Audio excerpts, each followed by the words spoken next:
नमस्कार साथियों, कैसे हैं आप। स्वागत है आप सभी का महिमा स्टडीज शाला में।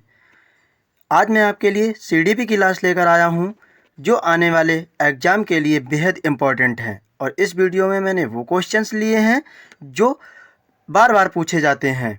चलिए तो स्टार्ट करते हैं। पहला क्वेश्चन आपके स्क्रीन पर, पियाजे मुख्य रूप से किसके अध्ययन के लिए जाने जाते हैं।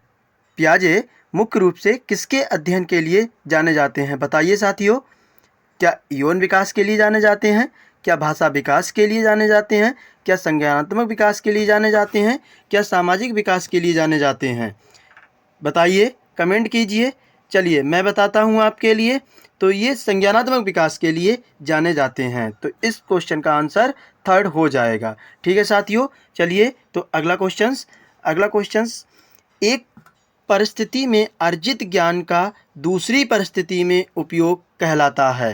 मतलब एक स्थिति में सीखा गया ज्ञान दूसरी परिस्थिति में अगर उपयोग किया जाए तो वो क्या कहलाता है।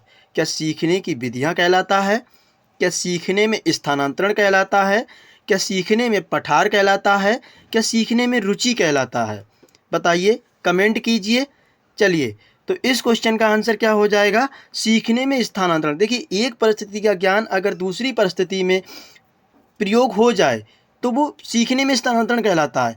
जैसे अगर आपने मैथ में जोड़ घटाव गुणा भाग सीखा है, अगर वही आप फिजिक्स पढ़ेंगे तो फिजिक्स में भी क्या है, जोड़ घटाव गुणा भाग मिलेगा आपके लिए। तो ये एक परिस्थिति का सीखा गया ज्ञान दूसरी परिस्थिति में प्रयोग हो रहा है, तो ये कहलाता है सीखने में स्थानांतरण। ठीक है साथियों। तो इस क्वेश्चन का आंसर क्या हो जाएगा, बी हो जाएगा। ठीक है साथियों।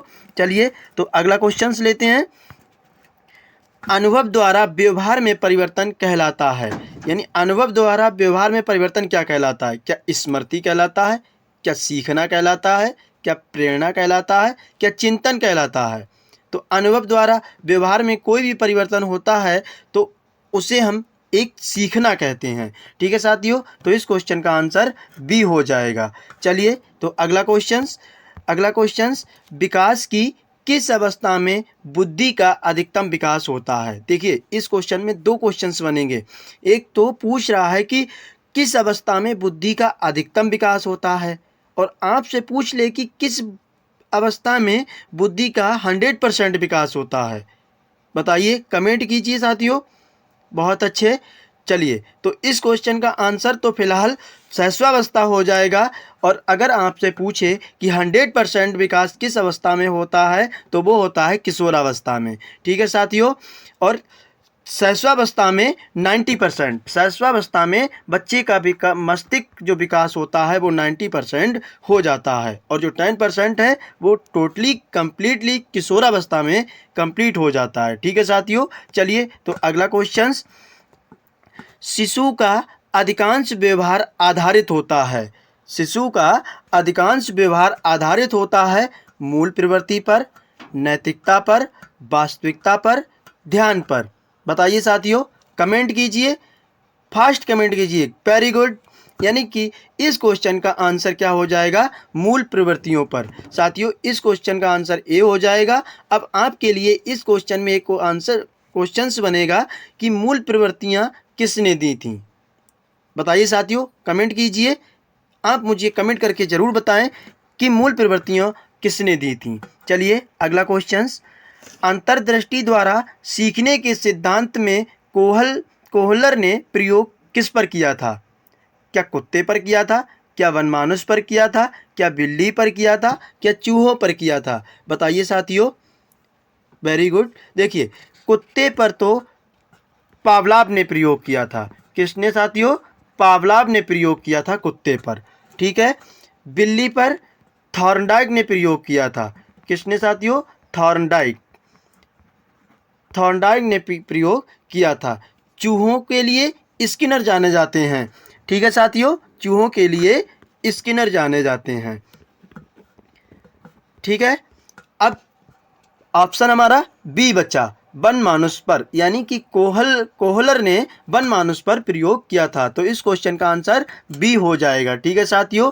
चलिए तो अगला क्वेश्चन, यह आवश्यक नहीं है कि उच्च बुद्धि वाले बच्चे में भी उच्च होंगे। आपके लिए फिल इन द ब्लैंक्स भरना है। क्या सृजनशीलता में, क्या अध्ययन में, क्या विश्लेषण में, क्या अच्छे अंक प्राप्त करने में? बताइए, सॉरी साथियों, बताइए। चलिए, तो इस क्वेश्चन का आंसर क्या हो जाएगा? ए हो जाएगा। देखिए साथियों, बहुत इंपॉर्टेंट क्वेश्चंस हैं, ये बार बार रिपीटेड होते रहते हैं और आने वाले एग्जाम में भी पूछे जाएंगे। तो एक बार वीडियो को लाइक ज़रूर करें, शेयर करें और साथ ही चैनल को सब्सक्राइब कर लें। ठीक है साथियों, और कमेंट करके मुझे ज़रूर बताएं कि आपको ये वीडियो कैसी लगी। चलिए, तो अगला क्वेश्चन, ध्यान को केंद्रित करने की आंतरिक दशा है। ध्यान को केंद्रित करने की आंतरिक दशा क्या है? क्या अवधि है, क्या नवीनता है, क्या रुचि है, क्या आकार है? अगर आप किसी भी पढ़ने में जैसे अगर इंटरेस्ट लगाएंगे, इंटरेस्ट करेंगे होगा, तो आपके लिए क्या होना चाहिए? अगर रुचि होगी तो आपका इंटरेस्ट होगा, अगर रुचि नहीं होगी तो आपका इंटरेस्ट नहीं होगा। तो एक ध्यान को केंद्रित करोगे तो उसके लिए हमारे अंदर रुचि होनी चाहिए साथियों। तो इस क्वेश्चन का आंसर क्या हो जाएगा? रुचि, यानी कि सी ऑप्शंस क्लियर होगा। ठीक है साथियों, चलिए, तो अगला क्वेश्चन, निम्न में से किस विधि का उपयोग स्मृति को मापने के लिए नहीं किया जाता है? स्मृति को मापने के लिए नहीं किया जाता है। क्या प्रत्याहार विधि का प्रयोग नहीं किया जाता? क्या तार्किक विधि का प्रयोग नहीं किया जाता? क्या पहचान विधि को प्रयोग नहीं करते? क्या पुनः सीखना विधि का प्रयोग नहीं करते? बताइए साथियों। चलिए, तो इस क्वेश्चन का आंसर क्या हो जाएगा? तार्किक विधि। ठीक है साथियों, तार्किक विधि का हम प्रयोग नहीं करते हैं। ठीक है साथियों, अगला क्वेश्चन, प्रासंगिक अंतर्बोध परीक्षण यानी टीएटी परीक्षण का विकास किसके द्वारा किया गया था? क्या साइमंड के द्वारा किया गया था? क्या होल्ट्जमैन के द्वारा? क्या मरे? क्या बेलग? बताइए साथियों, कमेंट कीजिए। चलिए, तो इस क्वेश्चन का आंसर क्या हो जाएगा? सी हो जाएगा, यानी कि प्रासंगिक अंतर्बोध परीक्षण का विकास मरे द्वारा किया गया था। ठीक है साथियों, अगला क्वेश्चन, मनोविज्ञान का शिक्षा के क्षेत्र में सबसे बड़ा योगदान है। क्या विषय केंद्रित शिक्षा में, क्या शिक्षक केंद्रित शिक्षा में, क्या क्रिया केंद्रित शिक्षा में, क्या बाल केंद्रित शिक्षा में? बताइए साथियों, कमेंट कीजिए। Very good. देखिए साथियों, आजकल की जो शिक्षा यूज हो रही है वो है बाल केंद्रित शिक्षा। ठीक है, तो इस क्वेश्चन का भी आंसर क्या हो जाएगा? बाल केंद्रित शिक्षा में। ठीक है साथियों, चलिए, तो अगला क्वेश्चन, निम्नलिखित में से कौन सा वृद्धि और विकास के सिद्धांत से संबंधित नहीं है? क्या निरंतरता का सिद्धांत, क्या वर्गीकरण का सिद्धांत, क्या समन्वय का सिद्धांत, क्या व्यक्तित्व का सिद्धांत? देखिए, विकास तो निरंतर होता रहता है। ठीक है साथियों, तो निरंतरता का सिद्धांत तो होगा ही होगा। तो इस क्वेश्चन का आंसर हमें निग्लेक्ट ढूंढना है, तो ये तो हो ही नहीं सकता। ठीक है, समन्वय का भी सिद्धांत होता है, ये भी नहीं हो सकता। व्यक्तित्व का भी सिद्धांत होता है, ये भी नहीं हो सकता। तो हमारा एक ही ऑप्शन बचा है, वो है बी, यानी वर्गीकरण का सिद्धांत नहीं होता है साथियों। ठीक है, चलिए, तो अगला क्वेश्चन, कक्षा शिक्षण में पाठ प्रस्तावना सोपान सीखने के किस नियम पर आधारित है? क्या प्रभाव का नियम, क्या सादृश्यता का नियम, क्या तत्परता का नियम, क्या साहचर्य का नियम? साथियों, आपको कमेंट करके बताना है कि ये चारों नियम किसने दिए थे। फास्ट कमेंट करके बताइएगा कि ये किसने आपके लिए नियम दिए थे। चलिए, तो इस क्वेश्चन का आंसर क्या हो जाएगा साथियों? बताइए, कमेंट कीजिए।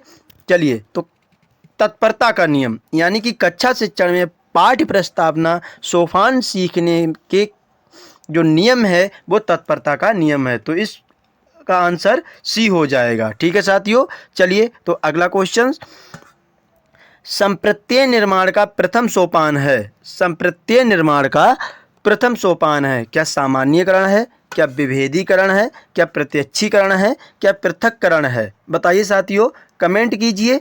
चलिए, तो इस क्वेश्चन का आंसर क्या हो जाएगा? प्रत्यक्षीकरण। एक संप्रत्यय निर्माण का प्रथम जो सोपान होता है वो प्रत्यक्ष करना यानी प्रत्यक्षीकरण होता है। ठीक है साथियों, अगला क्वेश्चन, प्रेक्षणात्मक अधिगम संप्रत्यय द्वारा दिया गया था। यानी प्रेक्षणात्मक अधिगम जो संप्रत्यय है वो किसके द्वारा दिया गया था? क्या टोलमैन द्वारा दिया गया था, क्या वेंडूरा द्वारा दिया गया था, क्या थॉर्नडाइक द्वारा दिया गया था, क्या कोहलर के द्वारा दिया गया था? बताइए, कमेंट कीजिए साथियों। एक बार वीडियो को अगर आपके लिए लगता है कि ये कंटेंट अच्छा है तो एक बार वीडियो लाइक ज़रूर करें साथियों, और शेयर करें। चलिए, तो इस क्वेश्चन का आंसर क्या हो जाएगा? जो अधिगम संप्रत्यय का सिद्धांत दिया था वो बेंडूरा ने दिया था साथियों। किसने दिया था? बेंडूरा ने दिया था। ठीक है साथियों, चलिए अगला क्वेश्चन। अधिगम में प्रभाव का नियम दिया था, बहुत ही इंपॉर्टेंट क्वेश्चन है, पूछा भी जाता है। बताइए। ठीक है साथियों, देखिए थॉर्नडाइक ने मुख्य नियम 3 दिए थे। एक अभ्यास का नियम, अभ्यास का नियम, ठीक है साथियों। एक तत्परता का नियम, तत्परता का नियम, और एक नियम दिया था प्रभाव का नियम। ये सभी नियम किसने दिए थे? मिस्टर थॉर्नडाइक ने दिए थे। ठीक है साथियों, बहुत ही इंपॉर्टेंट क्वेश्चंस हैं, ये पूछे जाते हैं। आपसे पूछ लेगा कि मुख्य नियम किसने दिए थे, मुख्य नियम कितने होते हैं? 3। किसने दिए? थॉर्नडाइक ने। कौन कौन से हैं? ये हैं। तो प्रभाव का नियम किसने दिया था? थॉर्नडाइक ने दिया था। तो इस क्वेश्चन का आंसर क्या हो जाएगा? Option D. ठीक है साथियों, एक बार स्क्रीनशॉट लिया जाए। चलिए, तो अगला क्वेश्चन। अवधान के आंतरिक अथवा व्यक्तिनिष्ठ निर्धारक हैं। क्या रुचि, लक्ष्य, अभिवृत्ति हैं? क्या उद्दीपक, वस्तु, प्राविधि हैं? क्या प्रकाश, ध्वनि, गंध हैं? क्या पुरस्कार, दंड और प्रोत्साहन हैं? बताइए साथियों, अगर अवधान होता है तो उसके आंतरिक अथवा व्यक्तिनिष्ठ निर्धारक कौन कौन से हैं? बताइए साथियों, कमेंट कीजिए। चलिए, तो इस क्वेश्चन का क्या आंसर हो जाएगा? रुचि होना चाहिए, लक्ष्य होना चाहिए और अभिवृत्ति होनी चाहिए। तो इस क्वेश्चन का आंसर क्या हो जाएगा?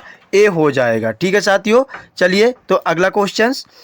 बाल मनोविज्ञान का क्षेत्र है केवल शैशवावस्था की विशेषताओं का अध्ययन, केवल गर्भावस्था की विशेषताओं का अध्ययन, केवल बाल्यावस्था की अवस्थाओं का अध्ययन। देखिए, आपसे अगर पॉजिटिव क्वेश्चन आंसर्स पूछा जाए तो केवल वाले तो हटा दीजिए, केवल वाले, क्योंकि ये केवल वाले निगेटिव में आते हैं। तो हमारे 3 ऑप्शंस निगलेक्ट हो गए, तो एक ही तो ऑप्शंस बचा, गर्भावस्था से किशोरावस्था की विशेषताओं का अध्ययन किया जाता है। तो इसलिए इस क्वेश्चन का आंसर ऑप्शन डी हो जाएगा। ठीक है साथियों, चलिए तो अगला क्वेश्चन। वह अवस्था जो कि माता के 21वें गुणसूत्र जोड़े के अलग ना हो पाने के कारण होती है कहलाती है। क्या डाउन सिंड्रोम, क्या क्लीनफेल्टर सिंड्रोम, क्या टर्नर सिंड्रोम, क्या विल्सन सिंड्रोम? बताइए साथियों इस क्वेश्चन का आंसर, कमेंट कीजिए, फास्ट कमेंट कीजिए साथियों। तो इस क्वेश्चन का आंसर क्या हो जाएगा? डाउन सिंड्रोम, यानी 21वें गुणसूत्र जोड़े के अलग ना हो पाने के कारण जो अवस्था होती है वो डाउन सिंड्रोम कहलाती है। ठीक है साथियों, अगला क्वेश्चन। कोहल वर्ग के अनुसार किस अवस्था में नैतिकता बाह्य कारकों द्वारा निर्धारित होती है? यानी बाह्य कारकों द्वारा किस जो निर्धारित होती है आपको बताना है। क्या पूर्व पारंपरिक अवस्था, क्या पारंपरिक अवस्था, क्या पश्चात पारंपरिक अवस्था? बताइए साथियों, कमेंट कीजिए। देखो, जो नैतिकता के कारक निर्धारित होते हैं वो पूर्व पारंपरिक अवस्था में निर्धारित होते हैं। तो इस क्वेश्चन का आंसर ए हो जाएगा। ठीक है साथियों, चलिए अगला क्वेश्चन। निम्नलिखित में से कौन सा एक सही क्रम है? क्या अंडाणु शुक्राणु, ब्लास्टोसिस्ट युग्मनज, क्या ब्लास्टोसिस्ट युग्मनज अंडाणु शुक्राणु, क्या ब्लास्टोसिस्ट युग्मनज अंडाणु शुक्राणु, क्या अंडाणु शुक्राणु शुक्राणु युग्मनज या ब्लास्टोसिस्ट होता है?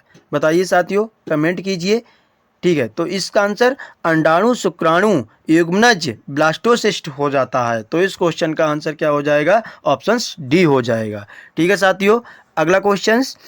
अंतर्मुखी, बहिर्मुखी तथा उभयमुखी व्यक्तित्व का वर्गीकरण किस वैज्ञानिक ने किया था? ये क्वेश्चंस मैं आपके लिए होमवर्क में दे रहा हूं साथियों, इसका आंसर आपके लिए बताना है और इस आंसर मैं अगली वीडियो में दूंगा। चलिए तो अगला क्वेश्चन। व्यवहारवादी ने कहा है मुझे नवजात शिशु दे दो, उसे डॉक्टर, वकील, चोर जो चाहूँ बना सकता हूँ। ये किसने कहा था? बहुत ही इम्पॉर्टेंट क्वेश्चन है साथियों, पूछा गया है और बार बार पूछा जाता है, वेरी इंपॉर्टेंट क्वेश्चंस है। तो ये किसने कहा था? मिस्टर वाटसन ने कहा था कि तुम मुझे एक नवजात शिशु दो, मैं उसे वो बना दूंगा जो तुम चाहते हो। डॉक्टर, वकील, चोर या जो बनाना चाहूँ वो बना सकता हूँ। तो ये किसने कहा था? मिस्टर वाटसन ने कहा। अगला क्वेश्चन साथियों, ध्यान आकर्षित होने में की भूमिका होती है। क्या उद्दीपन की तीव्रता, क्या उद्दीपन की उपयोगिता, क्या उद्दीपन की विश्वसनीयता, क्या उद्दीपन की सक्रियता? बताइए साथियों। Very good. ध्यान केंद्रित में अगर उद्दीपन की तीव्रता नहीं होगी तो आपका ध्यान आकर्षित नहीं होगा। तो उद्दीपन की तीव्रता की प्रमुख भूमिका होती है। तो इस क्वेश्चन का आंसर ऑप्शन ए हो जाएगा। अगला क्वेश्चन, छात्र में रुचि उत्पन्न करने की कला है, क्या है बताना है आपके लिए। शिक्षण, सहानुभूति, समसृष्टि या प्रेरणा? देखिए साथियों, अगर प्रेरणा नहीं होगी तो छात्र में रुचि उत्पन्न नहीं हो सकती है। तो इसलिए इस क्वेश्चन का आंसर क्या हो जाएगा? ऑप्शन डी हो जाएगा। यानी कि प्रेरणा छात्र में रुचि उत्पन्न करने की एक कला है। अगला क्वेश्चन, एसओआर जो थ्योरी है, एसओआर थ्योरी किसके द्वारा प्रस्तावित की गई थी? ये बतानी है आपको।